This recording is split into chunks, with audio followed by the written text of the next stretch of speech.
Bueno, hola a todos una vez más, bienvenidos a un nuevo vídeo tutorial. Y en esta ocasión lo que vamos a tratar de entender es el conexionado de las entradas y salidas digitales de los autómatas. De acuerdo, su configuración interna, que es lo que estáis viendo ahora mismo en pantalla, y de esta manera pues vamos a intentar saber cómo cablear estos autómatas. Hombre, si observamos el circuito interno de una tarjeta de entradas digitales, que es el que estáis viendo ahora mismo ahí en pantalla, vemos cómo la señal de entrada debe proporcionar energía suficiente para activar el diodo del optoacoplador. Si os fijáis, donde está el puntero ahora mismo es la alimentación y el optoacoplador es este elemento de aquí formado por un fotodiodo y por un fototransistor. Proporciona un aislamiento galvánico. Digamos que cuando a este fototransistor le llega luz, va a actuar como un interruptor y va a cerrar el circuito en esas dos ramas que estoy señalando ahí. ¿Vale? Va a cerrar ese circuito para permitir, bueno, pues que llegue la señal al bus principal y al microprocesador. Bueno, el cableado externo al PLC debe incluir los dos elementos básicos. Un elemento de campo del cual queramos conocer su estado, como puede ser este pulsador, representado por este pulsador que tenéis en pantalla, y una fuente de tensión que alimente el circuito, que es esa que vemos ahí. A partir de ahí debe tenerse en cuenta que el objetivo final de una entrada digital es poder entregarle a la CPU un valor lógico, o bien un 0 o bien un 1. Que va a representar el estado del elemento de campo que se conecte a esa entrada. Por ello se convierte la presencia o no de tensión en la borna de entrada en los dos valores lógicos antes citados. ¿De acuerdo? Si hay tensión, pues se entenderá que hay un 1 en la entrada, y si no hay tensión, habrá un 0. Esto es importante saberlo para luego poder comprobar con un polímetro si las señales que tienen que llegar a esas entradas son las correctas. ¿De acuerdo? También debe tenerse en cuenta que en ningún caso la tarjeta sabe de qué tipo es el elemento de campo al que está conectado. No sabe si es un elemento formado por un contacto normalmente abierto o un normalmente cerrado. Es decir, cuando veamos en la programación o cuando vimos en la programación que había contactos normalmente abiertos y normalmente cerrados, no representan en ningún caso al elemento físico que tiene conectada la entrada. ¿De acuerdo? Por lo tanto, eso lo tenemos que tener muy claro. Bien, pues lo que veis aquí entonces será una alimentación, el elemento de campo, y a partir de esta línea de aquí lo que entramos al PLC. Hay un acondicionamiento de señal para estabilizar la señal mediante dos resistencias o dos impedancias, una protección para cambio de polaridad formada por este diodo, y a partir de ahí pues veis el optoacoplador que cuando haya una tensión, cuando este elemento esté sometido a la tensión de la fuente, pues iluminará, incidirá la luz en el fototransistor y le llegará el 1 al microprocesador de la CPU. Y asimismo veis que en serie tenemos un diodo LED que nos va a indicar en la parte externa, son esos diodos LED que nos van a indicar en la parte exterior del PLC que una entrada se haya activado o no se ha activado, como vimos en el vídeo del hardware. ¿De acuerdo? Luego, esta es la configuración básica de una entrada digital. No tiene más. ¿De acuerdo? Lo bueno de los PLCs es que siempre van a tener el mismo cableado. Si os fijáis, el elemento de campo, que es el que vamos a cablear al final a la entrada correspondiente, siempre va a estar cableado. Pues fijaos, un borne de ese elemento de campo va a ir a la entrada a la que vayamos a cablearlo. Pues imaginaros que esta entrada sea la I 0.0. Bueno, pues iría un borne de ese elemento de campo a la I 0.0 física, y el otro borne, fijaos a dónde va, a positivo. Y siempre va a ser así. Es decir, si cableamos uno correctamente, los tenemos todos cableados. ¿Vale? Aparte de eso, habrá tarjetas o habrá módulos de señales que tengan una alimentación externa, es decir, que el positivo y el negativo de la fuente habrá que llevarlos a varios puntos de esa tarjeta para alimentar la electrónica. Y en otros casos, la alimentación se hace mediante un bus, bien en el SST300 mediante el bus posterior o en el 400 mediante el rack que hace de bus también. ¿De acuerdo? Entonces, dependiendo del módulo al que vayamos a cablear, pues podemos tener también alimentación del propio módulo, que tendríamos que llevar también el positivo y el negativo allá donde nos marque el módulo, y por otra parte las señales. ¿De acuerdo? Si os fijáis, cuando entramos al módulo de señales, tengo dos cargas aquí. Por lo tanto, cuando cierro el circuito, lo que estoy haciendo es alimentar esta carga de aquí. Estoy alimentando esta carga de aquí. Aparte de alimentar el optoacoplador, estoy alimentando esta carga. Por lo tanto, el circuito en ningún caso va a quedar cortocircuitado entre positivo y negativo. Por eso se meten cargas de por medio. Las comprobaciones, las comprobaciones de estos autómatas.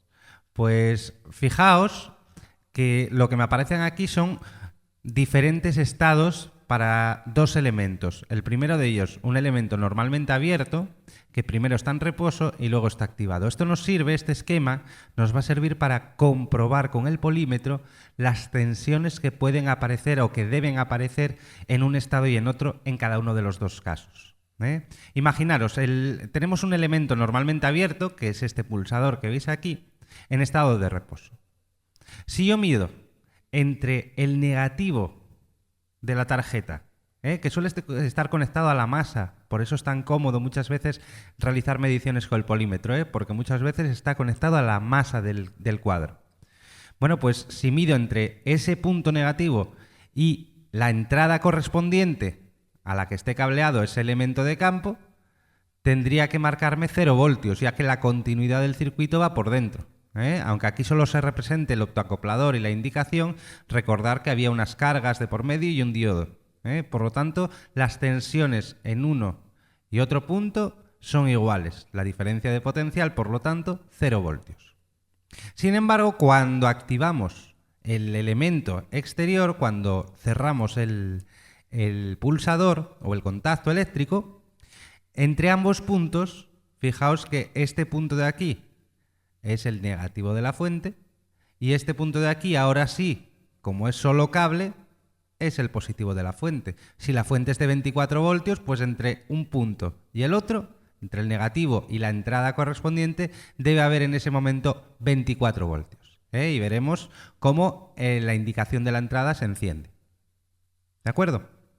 En el caso del normalmente cerrado, que es este segundo elemento de aquí, pues en reposo lo que me marcará es el mismo caso que cuando he activado un normalmente abierto. En reposo habrá una diferencia de potencial entre negativo y la entrada correspondiente de 24 voltios.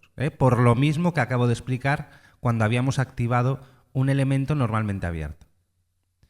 Sin embargo, cuando activamos un elemento normalmente cerrado, lo que hacemos es abrir el circuito y, por lo tanto, entre los dos puntos, entre el negativo y la entrada, habrá 0 voltios, ya que es por dentro de esa tarjeta de entradas, de ese módulo de entradas, donde se van a igualar los potenciales, por estar unidos eléctricamente. Las tarjetas de entradas digitales, pues podemos clasificarlas principalmente por dos características. Por el número de puntos de entrada de que dispone, también se le conoce a esto como densidad de puntos, y por la tensión de trabajo. ¿Vale? En el primer caso puede decirse prácticamente en todas las tarjetas son de un número de puntos de entrada pues múltiplo de 8. Por ejemplo, de puntos de 8, 16, 32 puntos de entrada. Aunque a veces se cogen puntos de entrada diferentes. Por ejemplo, en el caso del 1200 podemos encontrarnos con casos en los cuales tenemos un byte completo y luego 4 bits del siguiente byte. Por lo tanto, no son múltiplos de 8 en todos los casos. Bien, aunque en el mercado existen tarjetas de entrada en alterna, las más habituales son las de corriente continua, ¿eh? Y siempre, y me voy a referir a ellas cuando explique lo siguiente. Bueno, esta es una tarjeta de entradas digitales, ¿de acuerdo? Si para cada entrada tuviésemos que disponer de las 2 bornas correspondientes a su circuito interno, la cantidad de bornas que necesitaríamos sería excesiva. Es decir, si cada una de ellas tuviera que tener la entrada y el negativo, pues tendría muchísimos bornes en cada tarjeta, ¿vale? Y no habría espacio suficiente en un conector para alojarlas todas. Por ello, lo más habitual es que los puntos del circuito de todas las entradas que irían conectados al negativo de la fuente, se unan y salgan como una borna única al exterior. ¿Vale? En algunos modelos, pues esta unión se realiza para todas las entradas de la tarjeta y en otras, pues se hace agrupándolas en grupos de 8 bits. Cada byte veremos que la tarjeta nos pide que metamos un negativo. Bueno, pues con esta disposición, todos los elementos de campo recibirían el positivo de la fuente de alimentación y lo transmitirán o no hacia la correspondiente fuente de alimentación, ¿vale? Hacia el negativo. Bueno, lo vemos aquí, ¿eh? Vemos un poco que cada entrada, cada elemento físico que estamos conectando a la tarjeta de entradas va conectado a una entrada diferente. Sin embargo, todas ellas están conectadas al negativo. Si os fijáis, todas las entradas tienen una referencia común, que es esa masa, ese negativo de la fuente. ¿De acuerdo? Por lo tanto, en un solo borne tenemos la referencia común, si os fijáis, a todas esas entradas. ¿Vale? Bueno, pues así es como normalmente van a estar cableadas, lo cual no significa que en todos los casos vayamos a tener como referencia común el negativo, sino que algunas tarjetas de entradas permiten que sea el positivo el que sea la referencia común y el negativo vaya cableado a cada una de las entradas. ¿Vale? Eso lo veremos cuando los elementos de entrada, los detectores o los elementos que se conecten a cada una de las entradas, en vez de ser como de este tipo, con 2 bornes, pues que tengan 3 bornes y que dentro de los detectores a 3 hilos, los detectores NPN necesitan que lleven la referencia hacia positivo, ¿vale? Y los PNP necesitan llevar la referencia hacia negativo. Por eso podemos utilizar la doble referencia en aquellas tarjetas que lo permitan, es decir, cambiar el positivo por el negativo en el cableado de las entradas, ¿eh? Bueno, ya lo veremos físicamente cómo se hace. Bien, eso en cuanto a las entradas, ¿de acuerdo? Veis ahí un poco las indicaciones, los LEDs, de un autómata, de una tarjeta de entradas de 16 entradas digitales a 24 voltios, pues veis un poco la indicación de la activación o no de las entradas, la veis tanto en el diagrama como en la parte física, en una fotografía. Bueno, a la hora de comprobar esas entradas con el polímetro, vamos a comprobar la tensión que llega a cada una de las entradas y siempre lo vamos a hacer tomando como referencia, o uno de los métodos que podemos utilizar es tomando como referencia ese terminal común a todas las entradas, que va a ser normalmente el negativo. Bueno, pues con una sonda en el negativo tenemos que ir comprobando cada una de las entradas, ¿vale? Si a las entradas no les llega tensión, es decir, el elemento de entrada está abierto, pues entre los 2 puntos marcará 0 voltios y para comprobar que el elemento funciona y que a la entrada le llega tensión, pues podemos en esa posición activar la entrada correspondiente física, el elemento físico, podemos activarlo y ver que en el polímetro la lectura cambia de 0 a 24 voltios. Bien, o bien podemos utilizar el método de una borna en la entrada correspondiente y la otra en el otro borne del elemento físico. En este caso, cuando el elemento esté desactivado, esté abierto, entre los dos puntos habrá una tensión de 24 voltios. ¿Vale? Fijaos que esta entrada 0 está conectada a negativo y que el otro borne está conectado a positivo, por lo tanto, hay entre ambos 24 voltios. En el momento que yo cierre el contacto de esa entrada, pues entre esos dos puntos habrá un trozo de cable, por lo tanto, entre el polímetro me marcará 0 voltios. ¿De acuerdo? Bueno, pues ese sería un método. Bueno, vamos a ver un poco las salidas digitales, las salidas digitales. Vemos ahí un poco el diagrama básico de una salida digital.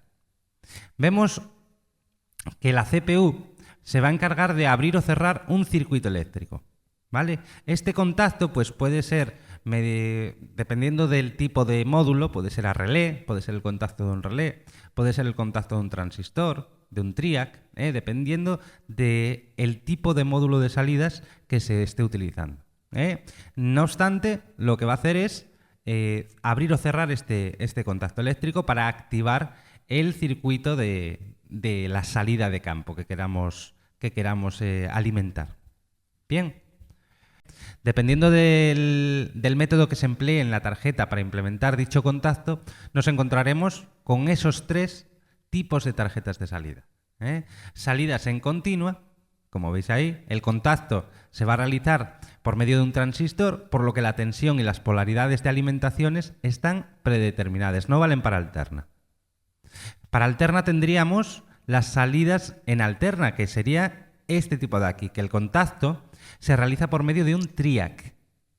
¿Vale? Sucede lo mismo que con las salidas en continua con respecto a la tensión, y estas no valen para continua. Y por último, las salidas por relé o contacto libre de potencial. Bueno, pues en la tarjeta se instalan relés, de los cuales se aprovechan sus contactos. Esto permite que las polaridades y las tensiones de trabajo pues, sean diferentes y adaptables a cada instalación. ¿Vale? Bueno, pues de todas ellas, las más usadas son las de continua, puesto que permiten una mayor densidad de puntos por tarjeta. Y además no tienen partes móviles, por lo que las necesidades de mantenimiento son menores. Los relés, sin embargo, tienen un número de operaciones determinado. Y eso hace que el mantenimiento sea mayor, que haya que cambiar pues, ciertas veces a lo largo de la vida de la tarjeta esos relés. ¿Vale? Bien, pues vamos a ver el diagrama de una tarjeta de salidas. Lo vemos ahí. Desde el punto de vista del PLC, el PLC no da tensión en ningún caso. Simplemente la controla y debe existir una fuente externa a él en la salida, como veíamos antes, para alimentar las cargas, debo tener una alimentación externa. Lo que hace el autómata va a ser simplemente abrir o cerrar un circuito, ¿vale? Pero ese circuito ya tiene que estar alimentado. Bueno, si observamos este circuito, que es el interno típico de una tarjeta de salidas digitales por transistor de continua, acordaros, vemos cómo la señal proveniente de la CPU, la que viene de por aquí, a través del bus del equipo, se encarga de actuar sobre un optoacoplador que proporciona aislamiento galvánico. Es decir, la señal viene desde el bus. Acordaros que en la entrada había ido al bus y al microprocesador. Y ese microprocesador, dependiendo del programa, manda una señal desde el bus hasta este optoacoplador de salidas. Bueno, pues estos optoacopladores proporcionan eso, aislamiento eléctrico, aislamiento galvánico. Bien. Dicho optoacoplador pues, va a actuar sobre el elemento final que permite el paso de la tensión positiva hacia la salida. Esto provoca que la carga final reciba 24 voltios. Esta es la carga final y esta va a recibir 24 voltios y se va a activar. ¿Vale? Asimismo, el piloto indicador del estado de la salida, que va a ser este de aquí, con una carga en serie para que quede alimentada la tensión correcta, ese diodo LED, bueno, pues ese piloto indicador de estado de esa salida se va a iluminar, ¿de acuerdo? Esta queda sometida a 24 voltios y entre este punto y este también hay 24 voltios, ¿de acuerdo? Por lo tanto, se va a iluminar la salida o el piloto indicador de esa salida. Y para el conexionado de una salida digital en continua, que tenemos aquí el diagrama, bueno, pues a la hora de conectar las cargas a una tarjeta de salidas en continua, tenemos que tener en cuenta que la tarjeta necesita obligatoriamente contar con los dos bornes de la tensión de alimentación de salidas. Es decir, el positivo para distribuirlo a las diferentes cargas y el negativo para tener una referencia de tensiones y permitir a la electrónica interna trabajar. Bueno, aquí veis el conexionado típico de un módulo de salidas, ¿de acuerdo? Bien. Bueno, veis, en este módulo de salidas, veis cómo cada salida viene del bus al optoacoplador. Ese optoacoplador recoge la alimentación externa y le da una salida hacia las cargas. Aquí vemos las cargas, las bobinas de las cargas. Esta sería la salida 0, la 1, la 2, que alimentan esas bobinas de relés, por ejemplo. ¿De acuerdo? Un diodo Zener para protección de cambios de polaridad y los indicadores de cada salida. Ahí los tenéis. Y una referencia común que sería S negativo. Por lo tanto, las cargas a la hora de cablearlas irán hacia una salida, del autómata, un borne de esas cargas que vamos a alimentar con el autómata va a ir a una salida del autómata y el otro borne a negativo. ¿De acuerdo? Así es el cableado para todas y cada una de las salidas digitales de un autómata. Y esa es la gran ventaja, que el cableado en los autómatas está estandarizado. Y esa es la mayor ventaja de los autómatas, porque permite una gran flexibilidad en el proceso. Cualquier cambio del proceso no pasa por cambiar el cableado de los elementos, sino que cambiará el programa que utilicemos. Por eso hay que tener muy claro ese cableado de los elementos a los autómatas. Recordar, por último, ya solo por hacer un pequeño resumen de las dos ideas que tenemos que tener muy claras. Entradas, elementos de entrada. Un borne a la entrada de la tarjeta y el otro borne a positivo. Y en el caso de las salidas, al revés, un borne de la carga que vayamos a alimentar hacia la salida de la tarjeta y el otro borne a negativo. Y así son todo el cableado de estas tarjetas. Las vimos internamente hoy en este vídeo. Veremos el cableado externo cuando trabajemos sobre un ejemplo práctico. ¿Vale? Y a partir del siguiente vídeo ya vamos a trabajar con ejemplos prácticos de toda esta parte de autómatas. Empezaremos a programar y empezaremos a comunicar con los autómatas y a ver si hacen lo que les pedimos o nos falla algo por el camino. Y en el caso de que falle, pues vamos a intentar solucionarlo. ¿Vale? Bueno, pues cualquier duda, cualquier pregunta que queráis realizar, hacerlo a través de un comentario o a través de la plataforma, como siempre. Venga, ánimo y un saludo. Hasta luego.